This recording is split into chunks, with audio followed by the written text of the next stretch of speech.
Dad said, "She's gone, we couldn't save her. They stole my money, my mom." A week later, they held her funeral. I wheeled her in alive. I smiled and said, "I'm elbow deep in a Chevy's engine, the garage air thick with oil and heat," when my phone pings on the workbench. I wipe my hands on a rag, expecting a parts update, but it's a text from Jake, my buddy from back home. "Dude, I'm so sorry about your mom. Saw the funeral notice, St. Peter's, tomorrow. You okay?" My stomach drops like I've been punched. The wrench slips from my grip, clanging on the concrete. Mom's been sick. Alzheimer's stealing her memory, her strength. But I've been busting my ass out here, 1,500 miles from home, sending every dime to Dad and Cole for her care. I fumble the phone, call Jake. "What the hell do you mean?" My voice cracks. He stumbles. "They said she passed. Pneumonia. Last week. I figured you knew." My knees buckle. I see her. Gray hair, gentle hands that used to knead dough. Her humming even when she forgot my name. I choke out, "No one told me." Jake's quiet. Then, "I'm sorry, man." I hang up, chest caving in. I've been working doubles, sleeping in a crap apartment, all for her meds, her nurses. Guilt claws me. I should have called more, gone home. But Dad said she was too frail, that Cole had it handled. Now she's gone. I stumble to the break room, book a red-eye flight, hands shaking. The last time I saw her, she smiled, confused but warm, and said, "You're a good boy." That was 6 months ago. I didn't get to say goodbye. My boss yells something, but I'm already out the door, the text burning in my skull. St. Peter's, where she took me for Sunday school, where she prayed when my stepmom died. Tomorrow, they'll bury her, and I'm stuck here, oil-stained and useless. I failed her. The plane ticket confirmation buzzes my phone as tears blur the screen. I have to get home. I have to see her one last time. The plane lands at dawn, a gray haze smearing the horizon as I stumble off with nothing but a duffel bag and a pounding headache. I haven't slept. Jake's text kept me wired, replaying Mom's frail voice in my head. I rent a beat-up sedan at the airport, my dead phone useless in my pocket. No calls, no messages from Dad or Cole, just silence where there should have been urgency. My hands grip the wheel too tight as I speed towards St. Peter's, the church steeple cutting through the morning fog like a memory I can't shake. I'm late, funeral's at 10, and it's already 9:30. My throat's raw, eyes stinging, but I can't stop picturing her casket, wondering why they didn't tell me she was slipping away. I pull into the lot, tires crunching gravel, and spot Dad's rusted F-150 parked crooked near the entrance. Mourners in black trickle toward the open doors, heads bowed. But before I can step out, Cole's there. My half-brother, broad-shouldered and mean-eyed, blocking my path. "Ben, what are you doing here?" His voice is a low growl, not a shred of sorrow in it. "You shouldn't have come. It's too late, she's gone. Go home." I blink, thrown. His jaws tight, hands shoved in his pockets like he's hiding something. "She's my mom." I snap, shoving past him. "I'm not missing this." My boots hit the pavement hard, anger flaring over the grief. He's never liked me. Son of the second wife, the outsider, but this feels different, off like he's guarding a secret. Inside, the air's heavy with incense and hushed voices. Pews are packed. Neighbors, old coworkers, people I haven't seen since I left town. Up front, Dad stands at the pulpit, gray hair slicked back, reading from a folded paper. "Elizabeth fought hard," he says, voice steady, almost rehearsed. "But the illness took her last week. Pneumonia." A photo of Mom sits beside a polished oak casket. Her from 5 years ago, smiling at a picnic, before the Alzheimer's got bad. My chest tightens. She looks so alive in that frame. I slide into a back pew, unnoticed, but something gnaws at me. Dad's not crying. His hands don't shake. He's too calm for a man who just lost his wife. The organ drones a slow hymn, and I scan the room. Mrs. Carter from down the street dabs her eyes, but others just nod along, like they're at a play. Then Cole's beside me again, grabbing my arm, his grip bruising. "You'll ruin everything," he hisses, breath hot on my ear. She wouldn't want this drama, go. I yank free, glaring. Ruin what? Her funeral? His eyes flicker. Panic, not sadness. And he mutters, just trust us, okay? Trust them? After months of dodged calls, vague updates about her health, I sent thousands, every paycheck, for her care, and they couldn't pick up a phone when she died? My pulse hammers. This isn't right. Dad finishes, stepping down as the priest takes over, and I catch his glance at Cole. A quick, sharp nod. Whispers start behind me. Is that Ben? Thought he was out west. I feel exposed, a stranger in my own loss. The casket's closed, no viewing, no goodbye. I clench my fists, nails digging into my palms. They said pneumonia, but last I knew, her lungs were fine. Dr. Patel told me it was just the memory loss, manageable with the right meds. I paid for those meds. So why didn't they call? Why the rush to bury her? Cole's still hovering, watching me like I'm a threat, not a son grieving his mother. I stay rooted, the service blurring past. Prayers, a eulogy from some cousin I barely know. My mind races. Dad's always been practical, Cole greedy. But this, staging a funeral without me feels calculated, not careless. I think of the money I sent, hundreds every week, straight to Dad's account. Did it even reach her? The hymn ends, and people rise, filing out, but I can't move. Cole leans in again, voice low. Don't make a scene. It's done. His words land like a slap, and I meet his stare, cold, unyielding. Not yet. I say, quiet but firm. Grief's still there, a knife in my ribs, but now it's tangled with something else. Suspicion, sharp and growing. I need to see Dad, get answers. Whatever they're hiding, I'm not leaving until it's out. The mourners clear out, leaving St. Peter's quiet except for the echo of my boots on the hardwood. I wait by the door, watching Dad shake hands like he's at a business meeting, not a funeral. Cole's gone. Slipped out after his last warning, but I'm not letting this go. I catch Dad alone near the altar, the casket still there, a silent lie between us. Why didn't you tell me? My voice cuts sharper than I mean it to. He flinches, adjusts his tie. Ben, you were so far away. We didn't want to break you over the phone. She went fast. His eyes slide to the floor, then to Cole's empty spot by the pews. Bullshit. I say, stepping closer. I deserve to know. Where's her death certificate? He stiffens, mutters something about it being at home, and brushes past me. Later, son. Not here, son. The word sours in my mouth. I follow him to the house. Our old split level, paint peeling, mom's flower beds choked with weeds. Inside, it's stale, no trace of her warmth. Her shawl's missing from the couch where she'd nap, and the kitchen's a mess of takeout boxes. Dad heads upstairs, but I linger, scanning for clues. A stack of mail sits on the counter, bills, junk, and a torn envelope from an insurance company. My pulse quickens. I dig through it while he's gone, find a claim notice. $500,000, payout pending, dated 3 days after her supposed death. My head spins. They cashed her out, fast. I check online, hunched over my cracked phone screen, and pull up the county records. There it is, Elizabeth Carter, deceased, October 12th, pneumonia. But I wired money for her meds on the 15th. Dad texted me all good that day. The dates don't line up. My hands shake as I shove the phone in my pocket. This isn't sloppy grief. It's a scam. Dad comes down, certificate in hand, crisp, official, signed by some doctor I don't know. Here, he grunts, avoiding my eyes. I snatch it, scan the details. Cause of death, respiratory failure. But Dr. Patel's last update, months back, said her lungs were clear, just the memory fading. I shove the paper at him. When did she get sick? Why's there no hospital record?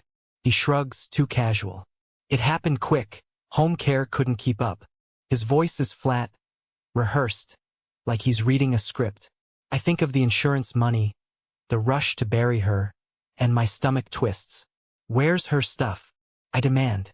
Her clothes, her meds? He blinks, caught. We donated it. Didn't want reminders. That's a lie. Mom's things were her life, her anchor. Rage bubbles up, but I hold it, needing more. I slip out later, drive to a diner, and call Dr. Patel on a burner phone I grab from a gas station. Mine's too dead to trust. He answers, hesitant. Ben? I heard about your mom, sorry. I cut in. Was she dying? Last you saw her. Pause, then, no. Alzheimer's, yes, but not terminal. They moved her, nursing home, I think. Said it was best. My breath catches. Moved her? When? Few months back. I assumed you knew. I didn't. My mind races. She wasn't home, wasting away. They stashed her somewhere. Hope flickers, fragile but real, beneath the fury. She might be alive. I hang up, staring at the coffee cooling in my mug. They didn't just hide her death. They hid her. Back at the house, Cole's truck roars into the driveway. He storms in, catches me at the kitchen table with the insurance envelope in hand. What are you poking around for? He snaps, snatching it. I stand, fists clenched. Why's there $500,000 tied to her death? Cole, where's the money I sent? He smirks, leaning in. She's gone, Ben. You're chasing ghosts. Let it go. His confidence is ice cold, like he's daring me to push. She's not a ghost. I say, voice low. I'm finding her. His smirk falters just for a second, and I see it, fear. He knows I'm close. I turn, grab my keys, and head out, his glare burning into my back. They've lied, stolen, buried her alive in their greed. But I've got a thread now.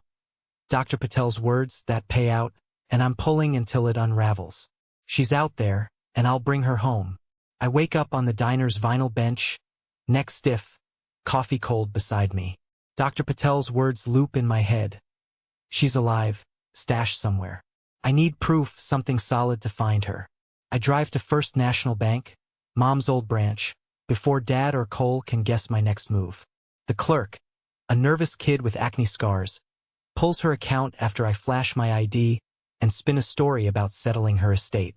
It's empty, he says, squinting at the screen. Last withdrawal, $12,000, 3 weeks ago. Transferred to a Cole Carter. My blood runs hot. That's my money. Every paycheck I sent for her care, siphoned off. I lean in, voice tight. What did he do with it? The kid taps keys, hesitates. Looks like a down payment. Truck dealership. I step back, dizzy. Cole didn't just hide her.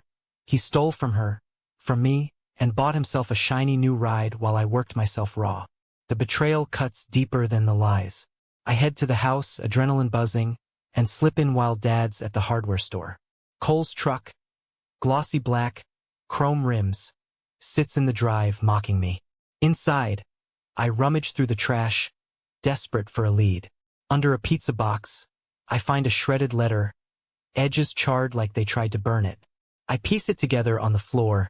Shady Pines Nursing Home, Elizabeth Carter, care plan updated, September. My heart slams against my ribs. September, before her death. They dumped her there, not a hospital, not a grave. I stuff the scraps in my pocket, but the front door creaks. Dad's back. I duck out the back, pulse racing, and plot my route. Shady Pines is 50 miles north. I'm close, too close for them to let me keep digging. My phone buzzes as I hit the highway, an unknown number. Ben, it's Rick from the garage. My boss. Your dad called. Said you're off the rails, drinking, missing shifts. I can't keep you if you're unreliable. I slam the wheel. That's a lie. I'm here for my mom's funeral. Rick sighs. He sounded convincing. Sort it out or you're done. The call drops. Dad's trying to cut me off, strand me broke and jobless. My knuckles whiten on the steering wheel, they're tightening the noose, and I'm running out of air. I gun the engine. Shady Pines my only lifeline, when headlights flare in my rear view. A truck, Cole's, barrels up behind me, too close. I swerve, but he rams my bumper, metal screeching. The car fishtails, tires screaming, and I fight the wheel as he hits me again. I skid off the road, crashing into a ditch, glass cracking around me. Dust settles, my head throbbing, blood trickling from a cut on my brow. Cole's truck idles up the embankment, then peels out, leaving me wrecked. I crawl from the car, legs shaky, breath ragged. He didn't just steal, he tried to kill me. Pain sears through my shoulder, but I stumble to the road, waving down a passing semi. The driver, a grizzled guy with a beard, pulls over. "You okay, kid?" I nod, lying, and beg a ride to Shady Pines. He grunts, "Hop in," and I collapse in the cab, clutching the letter scraps. Fear gnaws at me. Cole's unhinged, Dad's desperate, but it's fuel now, not weakness. They've taken my money, my job, damn near my life, all to bury her and their tracks. I wipe blood from my eye, staring out at the blurring trees. 50 miles feels like 50 years. But I'm not stopping. Mom's there, alive, and they'll pay for every second they've kept her from me. The semi rumbles into Shady Pines lot, a squat brick building ringed by pines. I thank the driver, hobble out, and straighten my jacket, hiding the bruises. My car's toast, my job's hanging by a thread, but none of it matters if I can hold her again. Cole's greed, Dad's sabotage. They've piled on the injustice, lit a fire I can't douse. I'm not their punching bag anymore. I limp to the entrance, the letter my key, fury my spine. They thought they'd break me, but they've just sharpened me. I'm here for her, and for them it's the beginning of the end. I limp into Shady Pines, the lobby sterile and dim, reeking of antiseptic. My shoulder throbs from the crash, but I shove the pain down, clutching the shredded letter like a lifeline. The receptionist, a tired woman with pinned-up hair, squints at me. "Visiting hours are over," she drones. I lean in, voice steady despite the ache. "Elizabeth Carter, my mom. I need to see her. Now." She hesitates, eyeing my bloody brow, but I slide the letter across the desk. Proof she's here, not buried. "Room 12, she mutters, buzzing me through. My heart hammers as I follow the hall, each step heavier, hope and dread twisting together. I've got nothing left. Car wrecked, job dangling. But if she's alive, it's enough. I push open room 12's door, and there she is. Mom. Thin as a ghost, hair wispy and white, sitting by a window in a faded robe. She's staring at nothing, fingers tracing circles on the sill, but she's breathing, alive. My knees nearly give out. "Mom," I whisper, crossing the room. Her eyes flicker to me, cloudy with confusion, but she murmurs, "Benny!" My name, soft and broken. Tears spill hot down my face as I kneel, wrapping her frail frame in my arms. She's real, warm, fragile, not a memory in a casket. "I'm here," I choke out. "I'm getting you out." She pats my hand, dazed but trusting, and it's everything. I pull out my burner phone, hit record, and ask, "Do you know where you are?" Her voice trembles. "They said a home, not ours." It's enough proof they hid her. I grab her file from the bedside table, Alzheimer's, stable, no pneumonia, no death spiral. My chest tightens with relief, then rage. Back at the house, I sneak in at dusk, Mom's evidence burning a hole in my pocket. Dad's out, but Cole's truck isn't perfect. I rifle through Dad's desk, find the insurance policy. $500,000, claimed with a forged signature, dated after they dumped her here. Footsteps thud. Cole bursts in, eyes wild. "You don't quit, do you?" He snarls, swinging a fist. I dodge, adrenaline spiking, and shove him back. "She's alive, you bastard. I've got her on tape." He freezes, face paling, then lunges again. I sidestep, grab the papers, and bolt, his curses chasing me out the door. I'm not running scared anymore. I'm running armed. I call Jake from a gas station, voice steady now. "Mom's alive. They faked it for the money. Memorial's tomorrow, St. Peter's. Bring everyone." He's stunned but swears he'll spread the word. I spend the night in a cheap motel, Mom's file spread out on the bed, her voice, her records, my lifeline. I clean the blood off my face, stitch my resolve tighter. Cole's attack, Dad's lies. They've overplayed their hand. I picture her in that room, alone while they cashed her out, and my hands clench. Tomorrow they'll face me where they buried her name. I barely sleep, the hum of the motel's neon sign syncing with my pulse. She's alive and they're done. Next morning, I drive the semi-driver's borrowed rig back to Shady Pines, pick up Mom, nurse's permission secured with her file, and head to St. Peter's. She's quiet beside me, wrapped in a blanket, not fully here but mine again. I park out of sight, help her into a wheelchair I snag from the nursing home stash, and wait. Jake texts, "Crowd's here. They're starting." I push her toward the church, my bruises aching, but I'm steel now. They stole her, my money, my trust, tried to break me in that ditch. But I've got her voice, her heartbeat, and a room full of witnesses. The memorial's their stage, but it's my reckoning. I grip the wheelchair handles, her hand brushing mine, and whisper, "Let's go home, Mom." First, though, I'm tearing their lie apart, one truth at a time. St. Peter's buzzes with mourners, cars jamming the lot for Mom's memorial. I wheel her in through a side door, her frail form hidden under a blanket, my phone and her file tucked in my jacket. Inside, Dad's at the pulpit, voice thick with fake grief. Elizabeth was our rock, taken too soon. Cole stands beside him, head bowed, playing the dutiful son. The priest nods for silence, and that's my cue. I push Mom forward, the wheelchair creaking, and call out, "She's not dead. She's right here." Gasps ripple as I pull the blanket off. Mom blinks at the light, confused but alive. I hit play on my phone. Her voice fills the room. They said, "A home." Dad's face drains white. Cole lunges, but Jake and two buddies block him. "You faked it," I shout, tossing the insurance papers and her file into the aisle. $500,000. Her life for your greed. The crowd erupts. Phones light up. Recording. Dad stammers, "This is a mistake." But I point at Mom. "She's no mistake, you are." Cole shoves past, bolting for the door, but sirens wail outside. Cops I called en route. Relief floods me as they cuff him. Dad slumping in a pew, broken. I kneel by Mom, her hand in mine, and whisper, "It's over." Later, she's home with a nurse I hire, the insurance cash seized, fraud charges piling up. I'm scarred but free, her soft Benny my anchor. Family's supposed to lift you, not bury you alive. Dad and Cole taught me that love can be a mask for greed.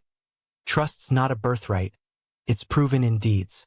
They traded Mom for money, stole my sweat, even tried to crush me in that ditch. But truth's a blade, it cuts through lies if you wield it. I learned to fight for what's real, not what's promised. Life's too short for blind loyalty. When they shove you down, stand up, dig in, and drag the dark into the light. Mom's alive because I didn't quit. I'm free because I faced them. You don't owe anyone your ruin. Claim your worth, and let the guilty fall. Thanks for watching this journey with me. Ben's fight to save his mom and himself. If this hit you hard, share it with someone who needs to hear it. Subscribe for more stories of grit and truth. Let's keep shining light together.